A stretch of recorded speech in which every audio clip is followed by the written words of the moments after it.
আসসালামু আলাইকুম প্রিয় দর্শক, কেমন আছেন আপনারা? আশা করি ভালো আছেন। আমি ফরহাদউদ্দিন আহমেদ বিয়া, advocate, appellate division, supreme court of Bangladesh.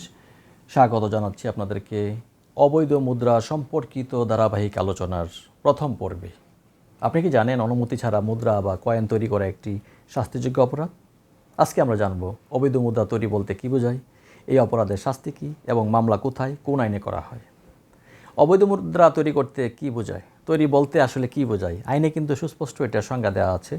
অবৈধ মুদ্রা আসলে তৈরি বলতে বোঝায় বাংলাদেশ সরকার বা বাংলাদেশ ব্যাংকের অনুমোদন ছাড়া কাগজ বা ধাতব পদার্থ দিয়ে মুদ্রা তৈরি করা। জাল মুদ্রা প্রতিরোধ আইন 2021-এর সেকশন 2 এর যেটা ঘ অনুসারে যেসব বস্তু দেখতে মুদ্রার মতো কিন্তু আসল নয় এবং মৌলিক বৈশিষ্ট্য নেই, যেগুলো মিথ্যা স্মারক মুদ্রা হিসাবেও পরিচিত। উদাহরণস্বরূপ যদি বলা যায়, বাড়িতে বসে যদি কেউ নিজে নোট বা কয়েন তৈরি করেন, সেটি অবৈধ, even if it looks Real. মামলা কোথায় করবেন? যদি কেউ অবৈধভাবে মুদ্রা তৈরি করছে বলে সন্দেহ হয় বা প্রমাণ পান, তাহলে নিকটস্থ থানায় অভিযোগ করা যাবে, অথবা আপনি চাইলে ম্যাজিস্ট্রেট আদালতেও কিন্তু মামলা করতে পারবেন সরাসরি।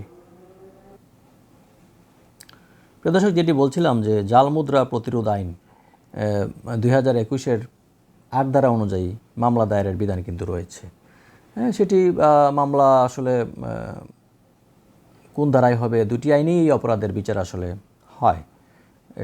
যেমন আমরা যেটা দেখি যে জাল মুদ্রা প্রতিরোধ আইন 2021-এর ধারা 11 অনুযায়ী হয়, আরেকটি হচ্ছে দণ্ডবিধি 1860-এর সেকশন 231, অর্থাৎ counterfeiting currency notes and or coins, এই ধারায়ও হতে পারে।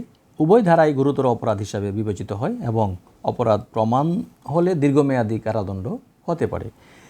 শাস্তি এবং প্রমাণের যে বিষয়, এই মামলার ক্ষেত্রে যদি কোনো ব্যক্তি অবৈধভাবে মুদ্রা তৈরি করেন এবং তা প্রচারের উদ্দেশ্যে করেন, তাহলে তার বিরুদ্ধে দ্রুত চার্জশিট এবং সাজা হতে পারে।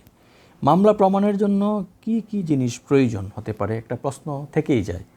জব্দকৃত মুদ্রা বা কয়েন দরকার, সাক্ষ্য প্রমাণ প্রয়োজন, ফরেনসিক রিপোর্ট প্রয়োজন প্রযোজ্য ক্ষেত্রে, কিভাবে নিজেকে নিরাপদ রাখা যায় আসলে এই সমস্ত বিপদ আপদ থেকে।